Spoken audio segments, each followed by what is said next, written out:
Salut tout le monde, ça va? Je suis le pasteur Antonio Junior et aujourd'hui, je suis avec mon oncle Mariano Bisego, historien et ancien professeur d'histoire. On parle beaucoup de sujets historiques. Il possède une chaîne YouTube passionnante, Viagem na Historia, où il publie des vidéos tournées directement sur les champs de bataille. Donc, si ce sujet vous intéresse, je vais laisser le lien ici dans la description. Allez-y, abonnez-vous à sa chaîne. Je suis sûr que vous allez aimer, d'accord, Mariano? Ces derniers jours, tu m'as présenté une série très intéressante sur la guerre de Yangpur, et c'est pour ça que je t'ai invité ici pour qu'on discute un peu de ce sujet. Et je voulais que tu expliques le grand miracle que Dieu a fait pour le peuple d'Israël pendant une guerre. Je pense que beaucoup ignorent ce miracle accompli par Dieu. Il y a même des documentaires ici sur YouTube où les propres soldats racontent le miracle qu'ils ont vu de leurs propres yeux. Je voudrais que tu commences par évoquer cette guerre. Eh bien, tout d'abord, c'est un plaisir de t'accueillir ici et pour moi, c'est un honneur de participer à ta chaîne. Merci beaucoup pour l'invitation et je renouvelle l'invitation pour que les abonnés du pasteur Antoine Junior suivent aussi ma chaîne. Vous allez beaucoup aimer. C'est différent. C'est une chaîne sur l'histoire, mais surtout militaire, mais qui a beaucoup à voir avec des histoires qui traversent aussi. Non seulement la Bible, mais aussi l'histoire d'Israël et l'histoire des autres pays également. La Bible est aussi un livre d'histoire, non? Exactement. La Bible est un livre historique et une source de nombreuses recherches, et on apprend beaucoup en lisant la Bible. Une autre façon de l'interpréter, au-delà de regarder votre chaîne, est d'en apprendre davantage sur l'histoire. C'est vrai. Mais en parlant de l'histoire en elle-même. Junior, puisque ma présence ici aujourd'hui est pour parler, avant d'arriver à ce miracle, qui était quelque chose de bouleversant. Je vais parler rapidement de pourquoi Israël a toujours été autant persécuté. Le peuple d'Israël a toujours été autant persécuté. Depuis l'époque romaine, lorsque le territoire où vivaient les Juifs a été occupé par Rome, ce peuple a commencé à être persécuté pour des raisons religieuses, mais aussi pour d'autres raisons économiques, etc. À ce jour, la question demeure. Pourquoi les Juifs sont-ils tant persécutés? Après la diaspora, qui fut l'épisode où les Romains ont expulsé les Juifs de leur terre. Et ils se sont dispersés à travers le monde, en Afrique, en Amérique, et ils ont dû survivre sans avoir de pays, sans avoir de terre à eux. Ils ont commencé à vivre dans d'autres pays et de ce fait, ils ont commencé à accumuler et à conserver la richesse. Et ils sont même accusés d'avarice parce qu'ils devaient survivre. Ils devaient posséder des biens, que ce soit de l'argent, des bijoux ou d'autres objets de valeur afin de pouvoir, en cas de besoin, garantir leur survie. Ainsi, avec cela, les Juifs sont devenus des personnes qui, au sein des sociétés qui les acceptaient ou d'autres dans lesquelles ils vivaient cachés, ils accumulaient des richesses et parvenaient à survivre, voire à se distinguer au sein de ces sociétés. Et beaucoup de ces soi-disant riches nobles, des personnes aisées, ont commencé à voir la richesse du Juif d'une manière pleine de préjugés, parce qu'ils n'avancent pas le soi-disant sang bleu ni l'origine noble dans ce pays. Cela diffère selon les pays. Cela explique donc pourquoi le Juif prospère autant. Ils ont déjà dans leur culture cette question, n'est-ce pas, de devoir produire, de devoir aussi accumuler. C'est pour la survie, pas simplement pour accumuler de la richesse ou devenir de plus en plus riches, mais pour garantir leur survie, parce qu'ils viennent de difficultés à travers les siècles, donc il est naturel qu'ils vivent et survivent d'une manière différente des peuples parmi lesquels ils vivaient. Je comprends. Et ainsi, les Juifs, à travers les siècles et la formation des nations.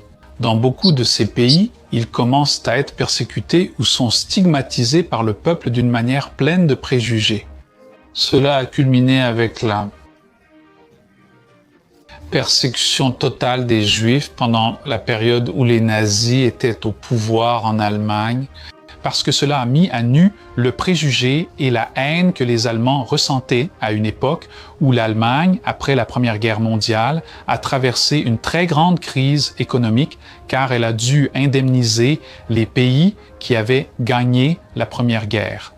Et il fallait donc trouver un bouc émissaire, et ils l'ont trouvé. Les politiciens allemands ont pointé du doigt les Juifs. La cause du malheur de l'Allemagne, ce sont ces Juifs riches, et ils vont nous persécuter. Et alors il y a eu la persécution totale qui a conduit à l'extermination de 6 millions de Juifs. Oh là là, il y a aussi l'aspect spirituel. Et la Bible montre que Dieu a choisi le peuple d'Israël précisément parce que c'était la plus petite nation qui existait à l'époque, le peuple le plus fragilisé. La Bible dit que Dieu a choisi ce peuple, justement pour que les nations voient comment une nation si petite peut prospérer autant, comment un peuple si fragile peut être si intelligent, parce que le peuple d'Israël a développé beaucoup de choses dans la guerre, n'est-ce pas? Beaucoup d'armes et un peuple si sage. Tout cela pour qu'ils montrent à tous les peuples que Dieu était leur Seigneur. C'était donc le but de Dieu. En abordant l'aspect spirituel, il existe bien une haine envers la nation d'Israël, n'est-ce pas? Parce que Dieu a un plan spirituel pour ce peuple. Dieu a un plan de salut pour eux. D'ailleurs, lorsque Jésus est venu dans ce monde, Jésus lui-même s'est lamenté sur Jérusalem. C'est écrit dans Matthieu, chapitre 23, à partir du verset 37. Il a dit « Ô Jérusalem, combien de fois, n'est-ce pas? J'ai voulu te rassembler comme une poule rassemble ses poussins sous ses ailes, et tu n'as pas voulu. Tu as lapidé les prophètes, tu as fait taire la voix du Saint-Esprit, et maintenant votre maison va rester propre le jour où vous crierez « Béni soit celui qui vient au nom du Seigneur ». Alors, le diable le sait, il ne connaît pas tous les plans de Dieu, mais il sait, d'après les Écritures, que Dieu a un plan de salut pour ce peuple. Et ce sera quand Israël sera prêt. Complètement acculé, alors, quand il n'y aura plus d'issue, nous croyons que ce sera pendant la grande tribulation. L'ennemi, n'est-ce pas? Satan, la bête, va rassembler toutes les nations contre Israël, et alors ils vont crier à l'aide, et c'est à ce moment-là que Jésus reviendra. Alors, eh bien, il y a effectivement une haine, n'est-ce pas? En fait, c'est l'ennemi qui met cela dans l'esprit des gens, parce que nous savons que le prince de ce monde n'est pas Dieu, c'est Satan. Jésus l'a dit lui-même. C'est pourquoi il s'oppose autant à ce peuple. Pourquoi? Si le peuple d'Israël est totalement anéanti, alors Jésus ne revient pas. Le diable veut contrarier les plans de Dieu, mais Dieu est souverain, contrôle tout, et nul ne peut les frustrer. Amen alors Mariano. Les nazis sont venus, comme tu l'as dit, avec cette haine brutale contre les Juifs, et ils ont essayé de tous les exterminer. Mais nous savons que ce n'est pas encore fini. Le peuple d'Israël, même s'il est un petit peuple, a survécu, n'est-ce pas? Voici le miracle dont je voulais parler et que je souhaite vous raconter. Peux-tu expliquer ce qui s'est passé ensuite? Oui. Après la Seconde Guerre mondiale et la défaite des Alliés, l'Organisation des Nations Unies a été créée, l'Organisation des Nations Unies, qui est un organisme chargé de s'occuper de toutes les planètes. Théoriquement, il s'assoit à la table pour négocier. L'une des premières décisions de l'Organisation des Nations Unies a été la création de l'État d'Israël. Là où les Juifs vivaient à l'origine, mais il y avait déjà d'autres peuples habitant ces régions, les Palestiniens, les musulmans. Et en fin de compte, il y a eu une réaction très forte lorsque l'Organisation des Nations Unies a créé l'État d'Israël. L'État d'Israël a été créé en 1948. Tout de suite après, il a été attaqué par les nations arabes, l'Égypte, la Syrie, l'Irak et la Jordanie. Ils ont attaqué et ont aussi été créés à cette époque. Jusqu'à la Seconde Guerre mondiale, l'Angleterre contrôlait toute la région. L'Angleterre a pris la carte avec les autres vainqueurs de la guerre, États-Unis, Russie, etc. Ils ont créé l'Union européenne, la Jordanie, les Émirats arabes unis, l'Arabie saoudite, l'Irak, l'Iran et Israël. Mais ces peuples arabes n'ont pas accepté et ont attaqué Israël. C'est ainsi qu'Israël était né.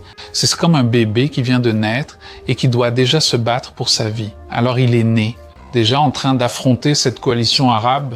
En 1948 et plusieurs autres guerres ont eu lieu. Israël a été attaqué ou a attaqué à plusieurs reprises jusqu'à aujourd'hui.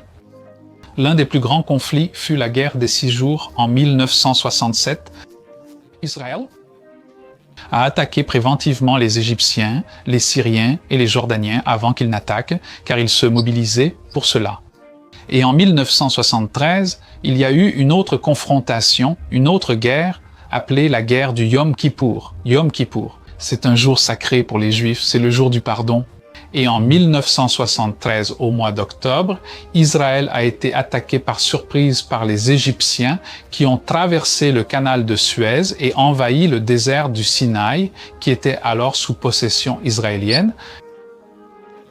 Les Syriens ont attaqué depuis les hauteurs du Golan, collines à la frontière israélo-syrienne, ce qui par conséquent est une position élevée, militairement importante.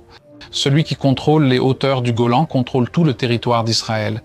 Alors, il y a eu une attaque surprise contre les hauteurs du Golan, et là, plusieurs miracles se sont produits. Israël fut totalement surpris. C'était le jour du grand pardon, il priait. Regardez. Et c'est de ça que parle la mini-série Valley of Tears que je t'ai recommandé. Ensuite, on mettra le lien de la série. C'est ce que la mini-série montre. Pour les novices, c'est une excellente introduction. Ensuite, ils liront et chercheront plus. Mais il y a eu l'attaque surprise en octobre 73 et les Israéliens ont dû se débrouiller. Et tu imagines, sur les hauteurs du Golan, près de 2000 chars russes, des chars modernes T-72, T-62, T-54. Ce sont des chars modernes que les Soviétiques ont fournis aux Syriens, aux Égyptiens, aux Jordaniens, des avions, des chars pour qu'ils détruisent Israël. Parce qu'Israël était devenu le plus grand allié des États-Unis. Les États-Unis étant une nation d'immigrants, il est évident qu'ils avaient des personnes importantes, des politiciens, des hommes d'affaires aux États-Unis, sont juifs. Leur famille est issue de peuples juifs. Alors, lors de la création de l'État d'Israël, ils ont investi beaucoup de ressources, parce que pour eux, la mission est une mission divine. Hommes, il y avait des opportunités. La protagoniste, qui ont été assassinés. Beaners Alec. J'ai séparé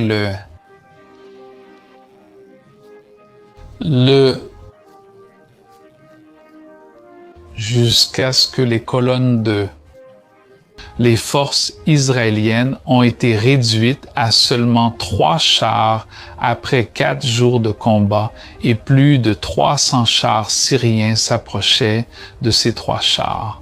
Il suffisait de les anéantir et ils auraient eu accès à la vallée et auraient totalement envahi Israël.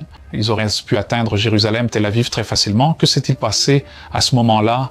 Soudain, les troupes syriennes, qui se trouvaient à un peu plus de 600 mètres des chars israéliens, elles ont tout simplement fait marche arrière et sont parties. Elles ont tourné le dos et sont parties alors qu'elles avaient la victoire entre les mains.